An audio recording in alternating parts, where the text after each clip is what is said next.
Whoa! Oh, hey! Welcome to Blockchain Basement. On today's episode, we're going to talk about Bitcoin exchanges losing crypto. Why is that a good thing for some exchanges and a bad thing for other exchanges? All this and more on today's Blockchain Basement. Oh yeah. Bum, bum, bum, bum, bum, bum, bum, bum, bum, bum. You ready for this? I'm ready. Welcome. If you're gonna screw me, at least pull my hair. Hell yeah. What you got? They could start chopping off fingers. They're like, give me your seed phrase, but I don't know it. Out to give the numbers out. And I was like, no, hang up the phone right now. Or like when it dropped in 2020, was it like exciting? 400,000 to 600,000. The generational signals are now Level. So I don't even know if we're gonna get back below there, but if we do, that's kind of where we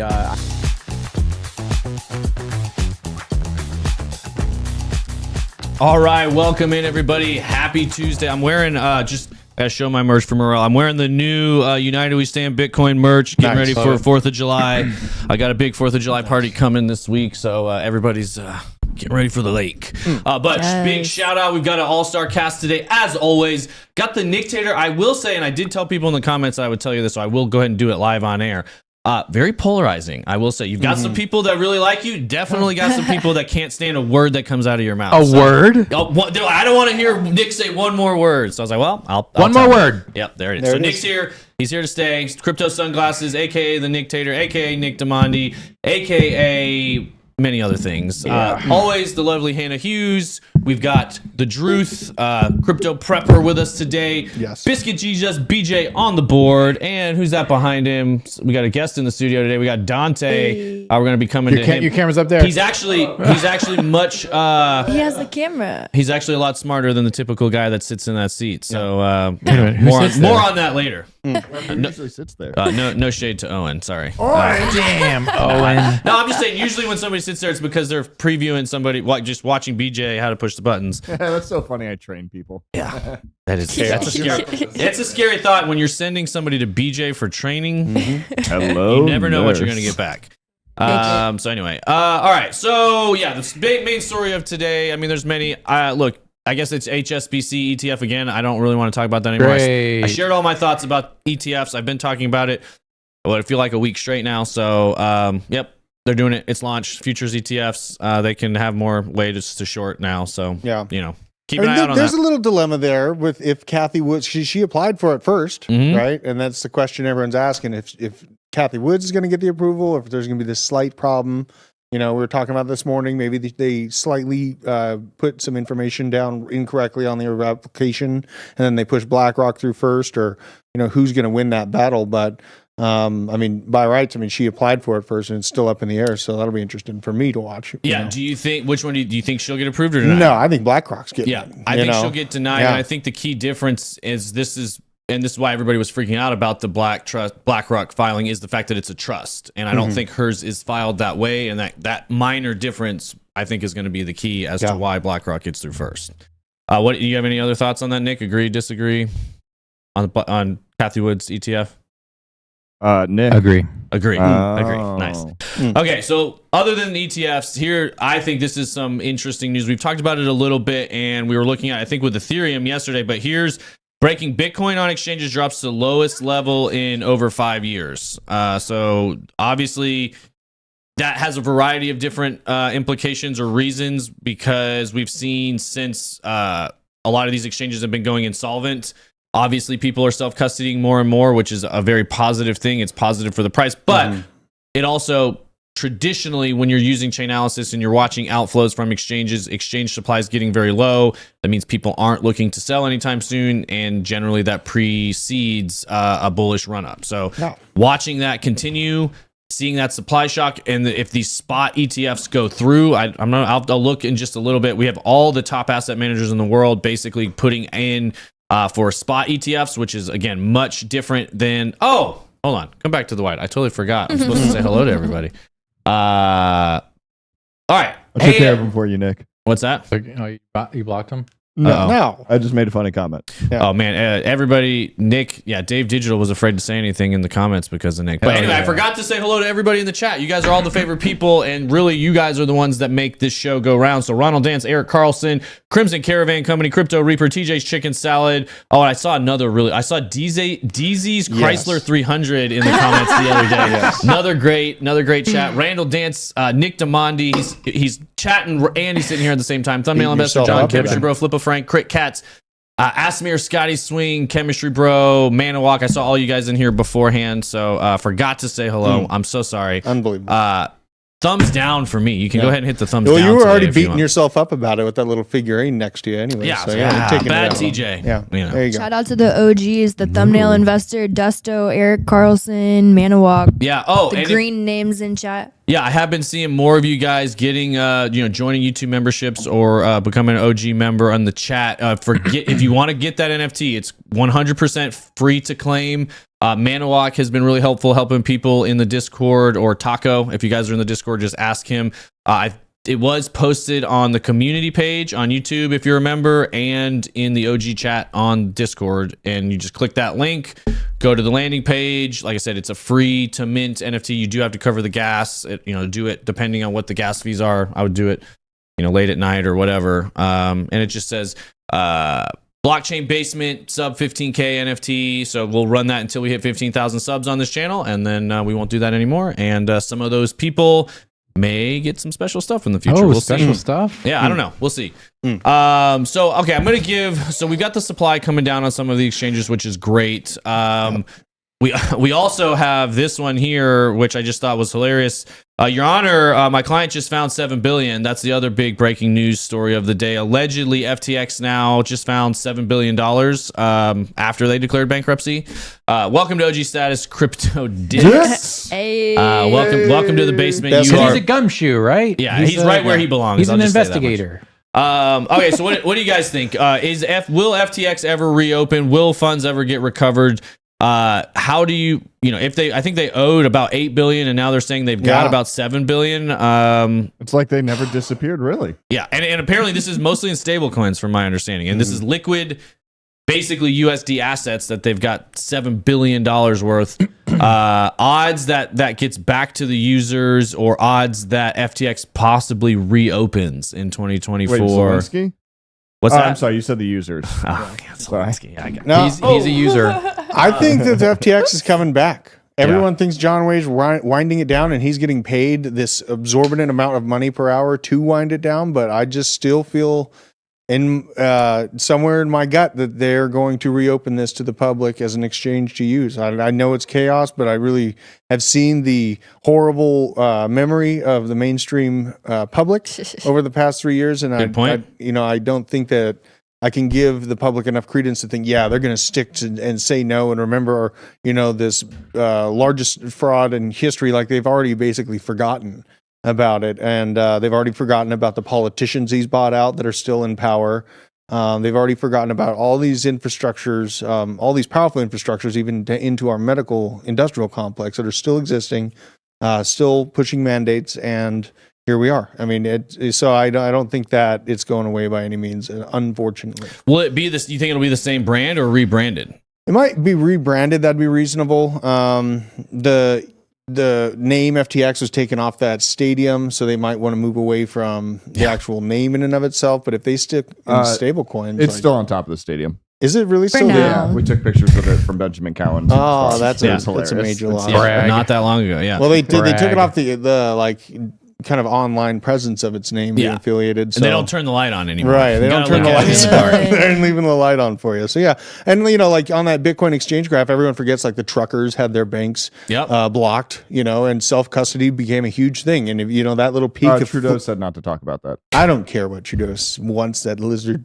But like basically, at the top of that COVID peak, then you saw people moving into self-sovereignty as far as gold, Bitcoin. There's a lot of different tangible assets that people that were liberty-based and outspoken about it moved into because they saw those banking controls come into play. So I just want to reference that when we talk about short-term memory span. a lot of that's already been forgotten by people that, feel strongly. That's very true. I would say crypto Twitter for sure also has an extremely short attention span. And, most markets these days in general have a very short attention span. I mean, quarterly at best, I would say, for a lot of markets. But I could see a path to reopening. I do think a lot of politicians got burned pretty bad. So if it does get reopened, it would probably be under a different name, a different brand. I don't know. Did they really get burned that bad? They're still in power, and there hasn't been any big meetings about it. Internally, I think they did. Yeah? I think a lot of people got egg on their face for really pushing something hard that they didn't probably have a full understanding of, and then when it blew up in front of a lot of people in Washington, it made them look foolish, and that's what they don't like. I'm calling BS in this economy. You think people are just wasting eggs to put on their face? In this economy? Really? Really? I knew that was coming, BJ. I love the way you. Well, never. I won't say that, but I was gonna zoom in on the mug every time you said the C word. Yeah. Don't do it. I'm not going to do it. So, all right, here. We'll shift gears a little bit, but the good news is, well, before I get to this, good news is, we are seeing supply shrink on all exchanges. I wouldn't be shocked to see customers get some portion of their funds back, but I think this is going to get drawn out for a very long time. So those billions of assets, a lot of it will get handed over to attorneys. They'll use it for regulation or to create regulation. But no, I would be surprised if FTX reopens. So we'll have to wait and see. It'll be me versus Drew. So, all right, let's get into some little bullish activity now that we've got all the mainstream old boomers getting into Bitcoin.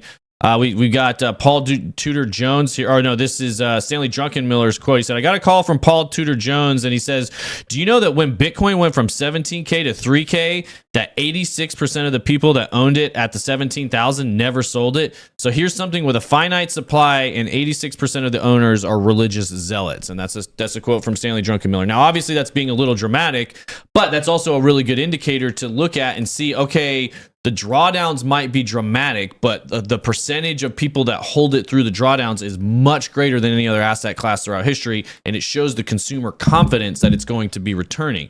Now, part of why I'm sharing this is now they're calling us a religious cult, and I found this a little bit ironic. It says fiat maxis, Bitcoin is a cult. Here's the dollar. Tell me there's not any type of religious ties to where the dollar and fiat come from. If you do that, I would call you a liar. Yeah, exactly. So anyway, I'm gonna blaze through some of these, and then here, you think you're bullish? I always love looking back at old stuff from Hal Finney or Bitcoin Talk forums or any of this kind of stuff, because I know a lot of you guys watching this channel, you may read this stuff, you may not, but it's nostalgic for me, and I just love the old stuff, because this is what when I first got into crypto, 2017, 2018.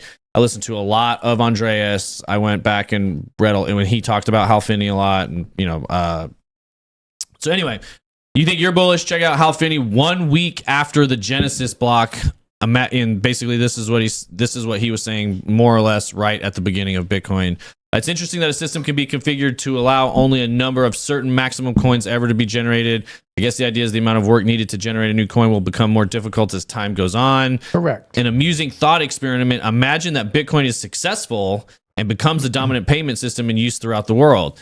Then the total value of currency should be equal to the total value of all the wealth in the world. Current estimates of the worldwide household wealth that I would have found a range from 100 trillion to 300 trillion, with 20 million coins. Basically, at the time, he was accounting for a million that Satoshi had lost. 20 million coins, that gives each coin a value of about $10 million.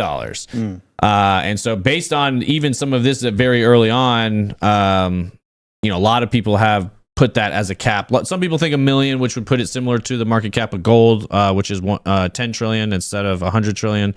But so the possibility of generating coins today with a few cents of computing time might be a quite good bet, with a payoff of something like 100 million to 1. Even if the odds of Bitcoin succeeding to this degree are slim, are they really 100 million to 1 against something like that? So it's just really interesting to see the logic and just this sheer like I said, logic of the very early creators of it, where they said, look, even if there's only 100 million to 1 shot that this thing is going to make it, then it's worth doing right now. It's worth testing. And so I just don't understand so many people that I've been talking to about crypto and Bitcoin for so long, it feels like forever at this point, five plus years, still push back on very basic things of like, oh, I don't know, like, what if it goes away? What if this bad thing happens? What if all the power in the world goes out? And it's like, well, actually, if all the power in the world goes out, A, you'd have tons of huge other problems. B, you could still transact with this network if you wanted to. So C, there's battery backups. Yeah, there's all all around the world, and generators and solar. Like, that's what I'm saying. There's all sorts of things, and people really, what you're hearing when people do that is they're just making an excuse not to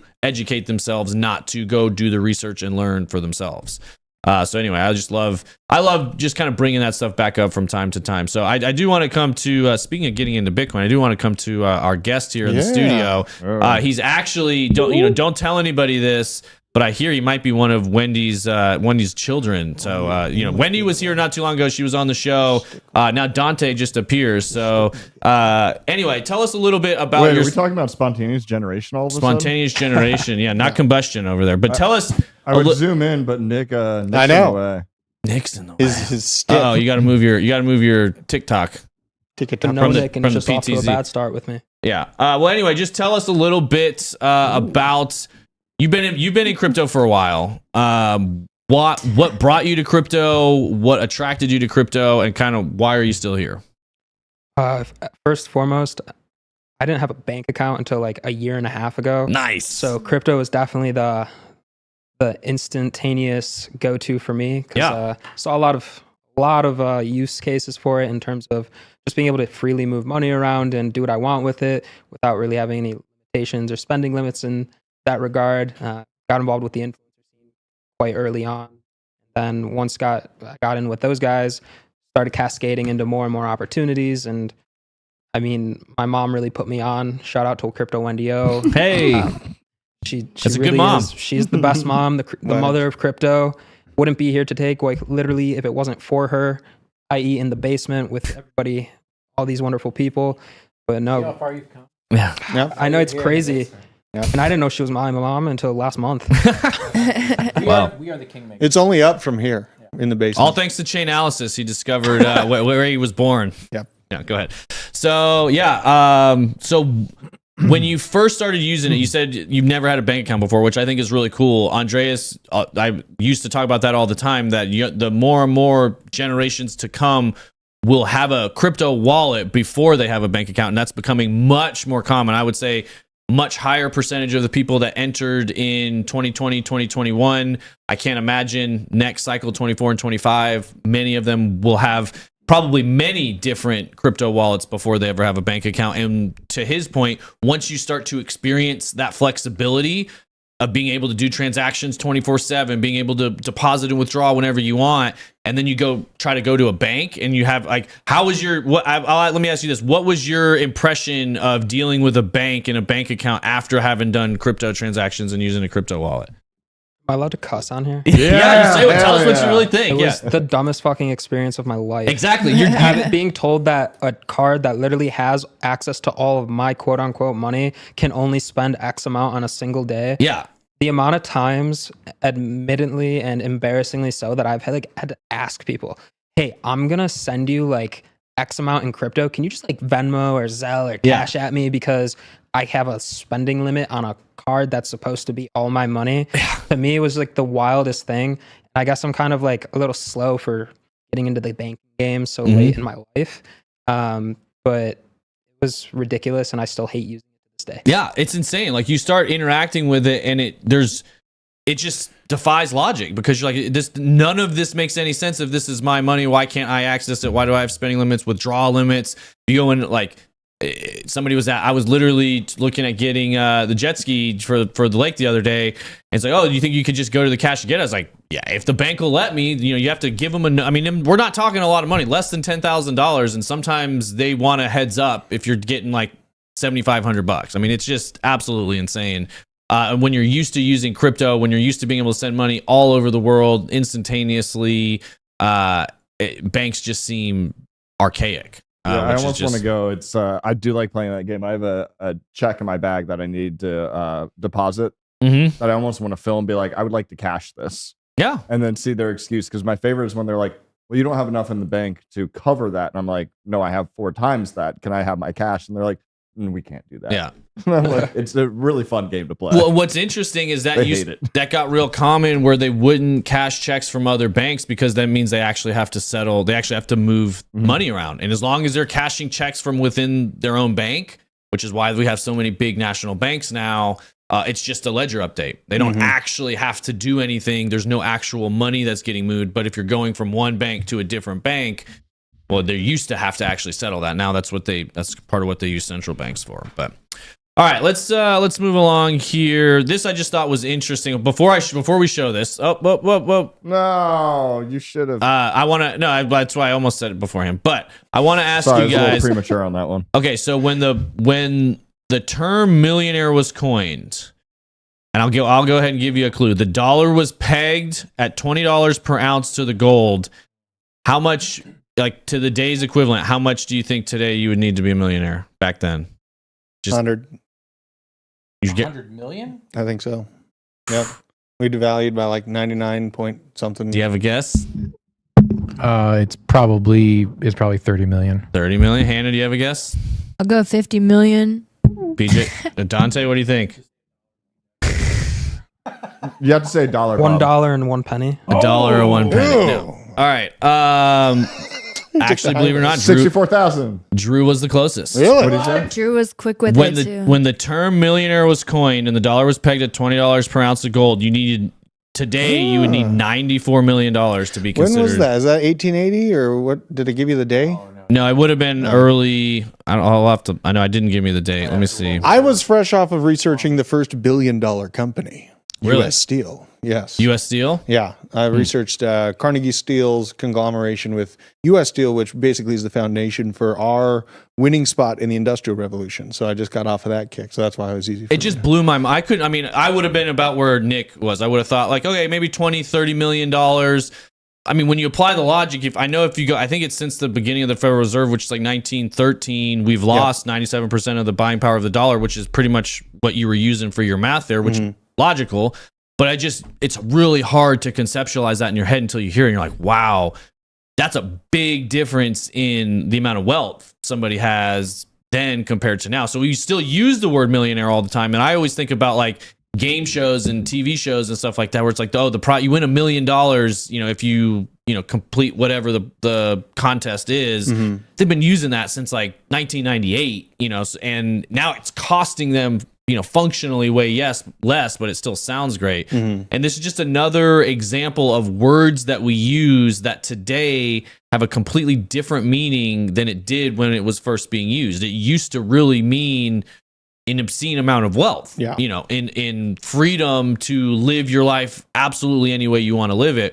Where right now, $1 million, effectively means for a lot of people, like you have a paid off house and you have a little bit of cash in the bank. You will be working a job until the day you die. Yeah. Imagine, so TJ, also for context, and Hannah, it would be interesting if you could pull this up, what the net worth of the Carnegies were and the Rockefellers. So I'm sure it's in the tens of millions of dollars. So if they had $10 million back then, if you're a Rockefeller or something, that's part of why the reason the government was so afraid. There was a punitive tax law on Rockefeller himself because they made that. It was like a 97% income tax bracket, and the only person that was in that bracket was John Rockefeller. Yeah, it says Rockefeller became the first person, 1916 became the first person to reach a nominal personal fortune of $1 billion, equivalent to $17 billion in 2021, and then Carnegie net worth was $475 million in his final years in 1919. Yeah, and so that's a lot of money. That's a buttload of money, but it is even more money because there wasn't that much money back then. So like $17 billion, that's a lot of money. That's a huge amount of money. Okay, that's like FTX, that's like three crazy. FTXs, right? That's just crazy to think about. Yeah, but then there was like maybe $1 trillion whole dollars back then. Like maybe $1 trillion in the entire world economy. Well, that's what I was going to say. And it's hard to track this. I mean, they've got M1, M2 money supplies, but it's hard to get really, really clear stuff. But what would be fascinating, maybe we could even do this for video or like a bunker episode, Drew, where if we could go back and start tracking their holdings as a percentage of supply. instead of dollar, kind of like we do with Yeah. Bitcoin. Or what's I what? can tell you off the top of my head. I mean, is it close to 40%? Of course you can. From 1897 through about 1910, J.P. Morgan made up 40% of all American U.S. capital. Right. Holy so they balls. held 40% It was in the of video, TJ, if you watched No, it. I thought that's what I thought. I mean, I didn't, but I would be interested to see some of the others. Oh yeah, rock. Yeah, I will. And how it's changed. Obviously, in what it looks like today. I have a pretty interesting thing about the beginning of BlackRock we could get into, which really, like a lot of people say, like, oh, BlackRock doesn't own anything; their clients do. Their clients are, they're just holding stuff on behalf of their clients. The BlackRock apologists. Yeah. Well, then the question is, who are their clients? Well, so when you give your money to BlackRock, BlackRock does all the voting for you. Right. They use the assets to gain power over companies, and we did touch on that a little bit yesterday. It's an influence game. The Attorney General slapped him up. Did you see Larry Fink backing off of ESG? Yeah. Oh, he had to. Yeah. Yeah, And that was from those attorney generals in the United States. 22 of them from separate states all came after BlackRock for sending them under the bus on ESG initiative investments that crushed their local energy producing economies. So. And by the way, we do have 376 watching right now, only 130 likes. So What if you the guys hell? don't mind smashing that like You button better for us. smash that like button. I swear to God, I will get No. the secret police on your ass. If you do Oh. not We're smash that always like looking for button. that 420th. I did see somebody in there in the comments that I was the 419th like, and he was so close. Then a but- casino doggy apparently doesn't want my feet pics. So, Doesn't want your feet pics? Yeah. Press F it for. No, pay you got to go respects. into the respects. you got to go into the Discord, and we should make like a feed pics. no, Discord? like a BJ's enter with caution cave. Well, It's it's all risky those- biscuits. Yeah, The Risky Biscuit. Risky biscuits. Gotta risk Perfect. it to get the biscuit. And so if you go into Risky Biscuits in the Discord, you might see feet pics, you might see Hell other yeah. stuff. Who knows? Right before we move on that topic, the tweet you retweeted, I think it was like last week, TJ, but it was the BlackRock. I don't know if it was the founder, but he was talking about who actually runs America and like how all the politicians are in BlackRock's pockets. Oh, it was yeah. like a minute long. It was a compilation. That was insane. Yeah. That opened people's eyes. For sure. No, people don't realize the way they, kind of. Well, and I'll read through some of this. I wasn't going to read all this today. It's a little bit long, but since we're talking about it, and I do think we could probably do a whole episode on this because a lot of people, BlackRock is very common. A lot of people are talking about it right now, but a lot of people don't know who they are, how they got their start, all that sort of stuff. So here we go. I'll blaze through this as fast as we can. I would recommend this guy's a good follow, Huff Haas 9. I would recommend you guys follow almost anybody. We cover their threads on this channel because they do a lot of good stuff. So people don't understand BlackRock, who it is, or what they do. So let's go inside. Let's learn a little bit about Larry Fink since he's going to be important later. This is really interesting. He's been at the middle of a lot of stuff in the government for a long time. So Larry joined Wall Street in 1976. He was a smart and made money. He pioneered the idea of debt securitization, packaging up different loans as bonds. He then ran the trading desk for those mortgage-backed securities, MBS. Yes, those bonds that led to the 2008 global financial crisis. Smiles. So he was basically in the 70s, which again, this is the key. Fine, right? This is a key turning point. This is just after the United States departed from the gold standard. Yes. And so this is where you see a lot of very creative financial instruments get created that are still wreaking havoc today and this is the beginning of the insane unwinding. debt bubble, basically, that just uncontrollable. That was the word I was looking for. I see you, Eric Carlson. So then Larry then did a boo-boo and lost $90 million taking a wrong bet on interest rates. Then the naughty boy realized, and for some reason, BJ, every time I hear somebody say naughty boy, I think of you now because you say it so much. Hold He then realized risk management is important and client trust is important. So the ambitious Larry decided to start his own firm focused on these two principles, aka trust me, bro. To get started, he went to his mate at Blackstone Group, yes, that one, and got a $5 million line of credit. Thus, Blackstone Financial Management was born. 20 years and a lot of mergers and acquisitions later, this became BlackRock, which today has $9 trillion of assets under management, largest asset manager in the world. But building the greatest business isn't enough for our Larry. In 2016, he was being touted as Treasury Secretary under Hillary Clinton. What can go wrong? Yeah, this will be interesting. If he ends up, I'll be really interested to see if he makes a bid for that in the near future. Well, I mean, there's a lot of people who are under Hillary Clinton, right? Like 6 feet under. Yeah, Got him! she's got a mountain. Bro, I would. I totally would. You would? I would. You would. Like You riding like a a dummy mommy. Look, you got to do what you got to do to survive. Would? Okay, Hillary Clinton is the most qualified political candidate that this country has seen since Thomas Jefferson. Okay? I'll just say it right here on the record. Yep. So Demandi for Democrats, huh? Please don't kill me. I thought you were RFK guy. No, the only person that deserves to be president. Actually, she already is technically president because the election was stolen from her. Oh, okay. The Democrats are the original election denial party, so I think they need to lean into that because Hillary Clinton her and Stacey Abrams both had elections stolen from them. So, all right. I'm just saying, please don't kill me. Trying to stay alive out here. Just trying to stay alive. Look, I'm just one dictator. One lonely basement. One lonely basement. Yeah. This is how world economics work, though. We have a dictator fearing from an NGO. Yeah. Hillary Foundation. Look, how many dictators has Hillary put in the ground? Well, you could ask Gaddafi. She came, she saw, he died. Yeah. All right. But So building a great Vinny, business is... What's that? Winnie, Winnie, uh-oh. Winnie, uh-oh. Never mind. It's another BJ. Latin joke. Latin. Moving on. Okay, BJ, let's take note of this. None of us speak Latin. We never get your Latin jokes. Nobody speaks Latin. It's a dead language. Exactly. Well, why make Latin jokes? BJ, I can read Latin, so you can send me notes. So yeah, send him notes. Airdrop it to him. What the hell is going on, Ninja Glock? It's when I start talking, things go off the rails. And That's BJ what's has a happening. similar effect. Back to Larry Fink. He's deeply politically connected and very vocal Democrat. Is often heard saying, "As I told Washington." You know, people are pretentious when they say that. Now back to BlackRock, the biggest asset management firm. Some people think will own all your bitcoins, and this is basically where they say they don't. They just manage stuff. But to Nick's point, they do use their clients' funds to gain seats and gain power. We covered a pretty in-depth theory about how they could potentially do that with Bitcoin custodying the way that trust was written. When it comes to contentious hard forks, they more or less said they get to choose which one to back. And this is a pretty interesting theory when it comes to an attack from the inside for both Bitcoin and Ethereum. Yeah. When you look at Circle and Tether and which chain they choose to back or which Ethereum improvement proposal they are backing.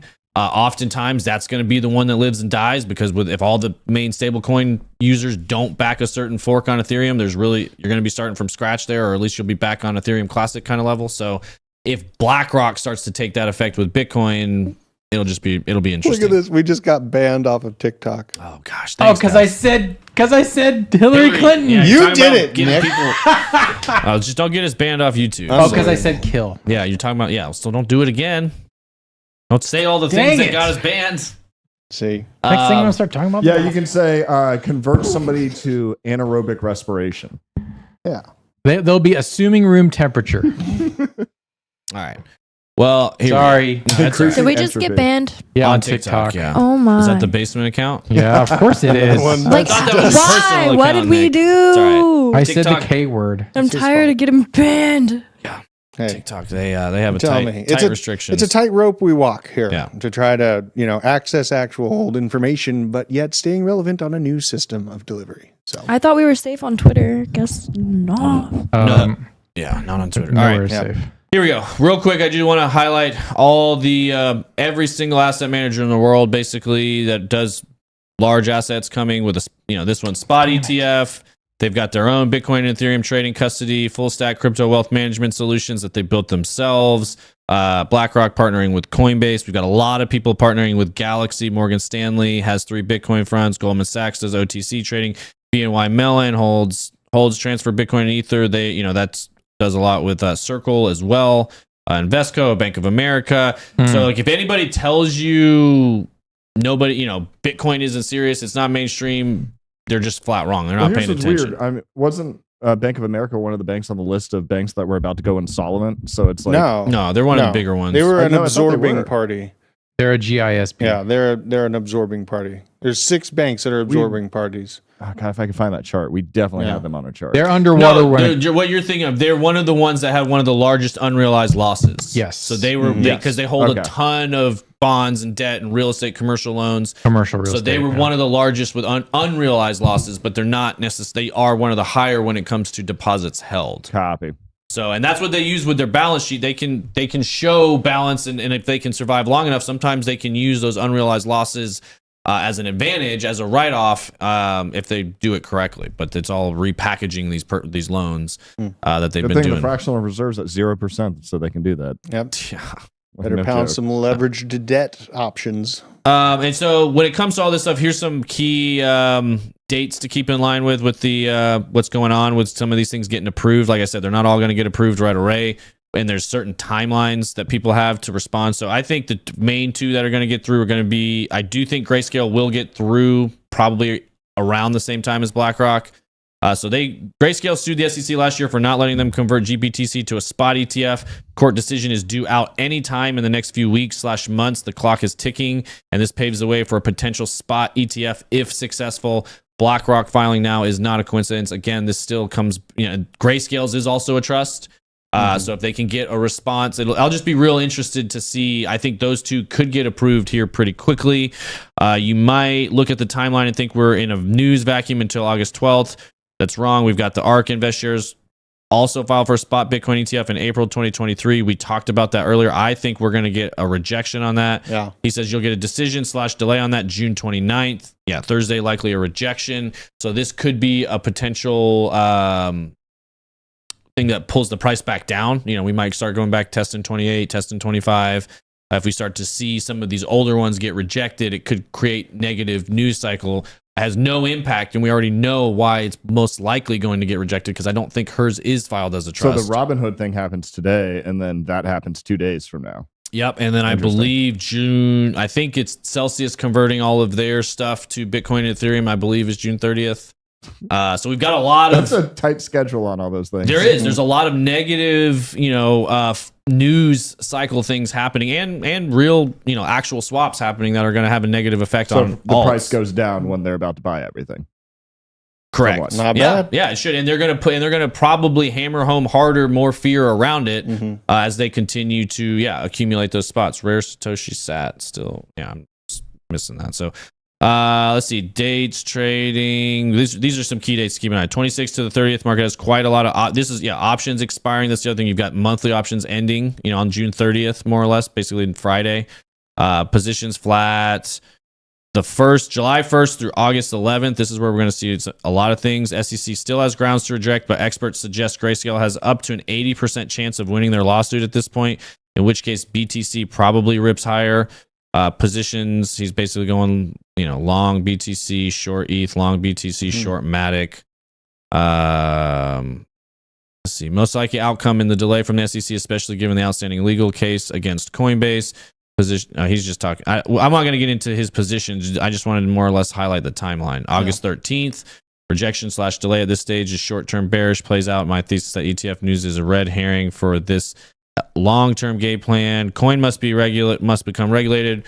We don't like Tether making $6 billion in interest from the U.S. government. Kill Binance and the KYC USDC system. And I think all of this, more or less, will be in place by Q1 2024. And this is what clears the path for the super app that Brian Armstrong mentioned yesterday for a fully regulated U.S. crypto exchange to be custodying a lot of these big assets. Now we can have the major 401ks and pension plans and all these things that are managed by BlackRock and Fidelity pour in, price goes crazy. We have a little, I think we'll see. I think we could see similar to what happened in the double bull cycle in, was it 13, 15, I think, where we could see a good run up in 2024, or even before the halving, and then just absolutely rip after the halving. So we shall see.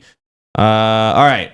Here's Ethereum top 10 whales continue to buy as holdings set new all-time high. This is Ethereum's top 10 self-custody wallet. So this is not talking about exchange wallets, things like that. According to analytics from Santiment, non-exchange ETH address continue to add more coins hold recently. So whales are accumulating. Naturally, the only entities who would be able to own these humongous self-custody addresses would be whales. And since the wallets of these focus here specifically on top 10 ones, the holders of these wouldn't be just any ordinary whales, but the largest among them. So here you can kind of see the whale movements. Always want to be accumulating when the whales are accumulating. Is that red retail? Let me look. Let's pull this up. Does this zoom in? Will let me zoom in on this? Wonder how much What are of you that doing is- over there, BJ? He's just. I wonder how much of that is in Lido. Quite a bit. Most of it. Well, no, wait. These are These are you know. individual No. self-custody wallets. I mean, Yeah. there is a lot of things are staked in Lido, but That's these what I'm aren't saying. necessarily their wallets. Yeah, I'm saying like there's. I wonder how much of these whales have put into Lido to stake. Let's see. This is largest amount held by Ethereum's top 10 non-exchange addresses of all time. Who's Sapphire? Smallest amount held by Ethereum's top 10. Callie Gas says TJ Sapphire wants her money. I have no idea who Sapphire is. Oh. Don't ask me. Allegedly. Oh. Is that Hillary's pet name? Don't, dude. You're gonna get us banned. Don't Yeah. say it. Oh, Yeah, word. yeah. I think that's the It's too one that late got now. us. It's too late. All right. This is, again, more ETF stuff. We already told you guys this was coming, but Fidelity preparing to submit spot Bitcoin ETF. Again, more of these coming in. This is all you really need right here. Wall Street, Titan Fidelity submits its own filing for a spot Bitcoin ETF. They'll probably all get approved in one motion. A lot of them all at the same time. So we'll put it in recent ETF race kicked off by BlackRock. That's all you need about that. This is interesting to me. Something else to keep an eye on. Circle adds CCTP to Arbitrum for layer 2 USDC transfers from Ethereum to Avalanche. So this is another, we talked about Avalanche a little bit yesterday. This is another good sign for Avalanche. I do think Circle, Tether, some of the companies like this are going to have a very strong, we've already seen it, a very strong influence over the Ethereum network now because so much of DeFi is built around stablecoins and you can't have DeFi without, like if you had when you're looking at the Ethereum merge, for example, if USDC or USDT didn't support Ethereum 2.0 and went a different direction, then effectively half of the Ethereum or more, 85% of the Ethereum ecosystem more or less dies without those two projects. So they do get a very strong say in, the life of the network as it continues. So it's just something to consider as we start to get which is why it'll be great for more stable coins to rise up. It'd be great if we could figure out an algorithmic stable coin that people could start using within DeFi. That's not, obviously we've seen with Terra, there's trade-offs there and there's manipulation factors and things you can do that can cause problems through algorithmic stablecoins as well. But we need more stablecoins outside of private trusted parties that have dollars and bank accounts, because we've already seen what happens with Silicon Valley, and Circle. However, if you're looking at layer 1s to consider, layer 2s to consider the fact that they're choosing Arbitrum, they're choosing Avalanche. This is also kind of like swim with the whale, swim with the smart money. So Circle's cross-chain transfer protocol is now operational on Arbitrum, layer 2 scaling solution for Ethereum.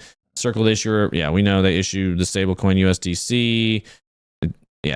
Blah, blah, blah, blah, blah. I hate how they say it all right here and then say it again. This is all you need right here. Circle's cross-chain transfer protocol is now operational on Arbitrum and a layer 2 scaling solution for Ethereum to basically bridge from Avalanche to Arbitrum. Yeah, exactly. A meeting of worlds. Johnny's favorite project, or one of his favorite, and Nick. Is what? And Avalanche. Oh, Avalanche. Avalanche, yeah. Very bullish. Very bullish on Avalanche. Nick's a rusty boy. I had some good picks. I put out this call in Crucial Crypto for PolySwarm. Yeah. And it moved by quite a bit. It's a malware detection system. And just on the 7-day, it's up by 134%. Does he have your computer over there? No, he doesn't. Let me see. I'll pull it up. PolySwarm? XW something? NCT. Never mind. Nancy, totally wrong. Cat. Tango. Anti-cat tango. Yeah, this is just, I just want to shout this one out. Fluffy the Sheep says 1 TJ, 1 cup. Yeah. All right. Shout this one out, Drew. All right, here we go. So basically, this system, it is used when companies, enterprise companies, need to scrub a lot of information or files from malware, and the companies have to pay with PolySwarm tokens. So it actually has a built-in use. It just is not useful until there's a big enterprise company that has a lot of potential spam or malicious information come to them. So definitely utility driven, and it is not anything that follows the other charts. So as I wrote a few months ago, when you see these types of things take profit, I did, felt great. Just wanted to bring this up because, I know we're kind of in the slow grind right now, but this is a way that I'm adding to more Ethereum. things like that. So just kind Wow. of using plays like this. Look And at you know, a year ago was if you go to the yearly. Yeah, this is the month. Let's see. Let's go to the annual. Yeah. That so I accumulated it at that final hole right there. Yeah, And, beginning of the year, basically. It's basically bottom of the entire market. Was Well, right and here. I did it just within that whole time frame, Mm. right? And then I sat on it. I saw that first spike. I was like, no, I've seen this thing is much more capable, and I know that cybersecurity risks are growing. So I waited for something like this, and it just breathed a fresh breath of air to me. Watching these utility type tokens that have stayed around during the bear market, that are still engaged and finding their little niche corner of application to be useful on. And it looks like it's got a pretty good floor between 0.65 and 7-ish, Yeah. on there for support. So I took my profits. I'll be watching, waiting for it to retrace, and then I'll be getting back in. Yeah. Let's see. Granny's Garden said, TJ, was that a white t-shirt yesterday? It was actually a white long sleeve t-shirt yesterday. So it's the boat shirt. You gotta have a long sleeve white shirt when you're on the boat. So yeah, especially if you're out there all day. All right, so we'll talk about this last subject before we wrap it up. So now that we all own the access to the whole world on our phones, the opportunity we have is endless, especially as we get further into large language models. The problem is that the same phone gives us more distractions than we've ever had to deal with in our lives. Try and cut the cheap dopamine out. Use your phone as a tool and start winning now. Yeah. This is just something I saw. I think it's good advice. Some of us do this more naturally than others. I agree. This device is extremely powerful. It gives us access to all sorts of knowledge, all sorts of information, all sorts of ways to take action and get things done, do things, create things. However, it also, just like the thing said, is extremely distracting. And if you have notifications on, if you're scrolling all the time on social media, if you're consuming a lot more than you're creating, I think it can be a hindrance rather than a help. So I just wanted to remind you guys to just stay in that frame of mind where we have more technology around us than we've ever had in our day-to-day life, whether you're talking ChatGPT, whether you're talking a smartphone, whether you're just talking about the internet or the computer, or Adobe or Midjourney or all sorts of different things that are out there right now. Technology is an incredible tool. We can use it for our advantage, or it can be used on us as an advantage. We want to be the creators, not the consumers. So don't just scroll all the time. Actually do stuff, buy stuff, trade. The fact that I thought Wendy's son story was absolutely amazing. That look, you just get in there and you start taking action and you start playing with it. Hey, there he is. If you're doing things with the phone versus watching other people do things, you're going to learn so much more, so much faster. And you guys hear me say it all the time. It's kind of a joke, but I'm serious when I say it. Like, if you want to make money in crypto, just do stuff. Just stay around, buy stuff, sell stuff, trade stuff, accumulate stuff, learn about stuff, read about stuff, play the games, understand what, if you don't like it, understand why you don't like it. If you do like it, understand why you do like it. If you think it's going to succeed, just the more you use things, the more you can see like, oh, this doesn't work the way I imagined it did in my head. Now I can see what the problem with it is. It's like, oh, this was slow. I didn't like that. I had a bad user experience. Or, hey, this game was really fun, but that was it. So I'm just going to use it as a game or whatever. I just want to encourage everybody, use your phone as a tool, use your computer as a tool. You have more opportunity than you've ever had in your life. Now's the time to accumulate crypto for 24 and 25. I just want to continue to encourage all of you guys.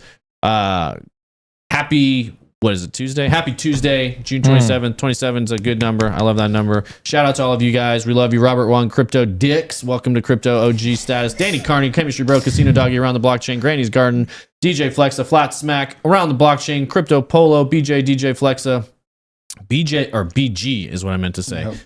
John, Joe, he's probably in here Dave somewhere. Dave Digital. You We son stand of a- together.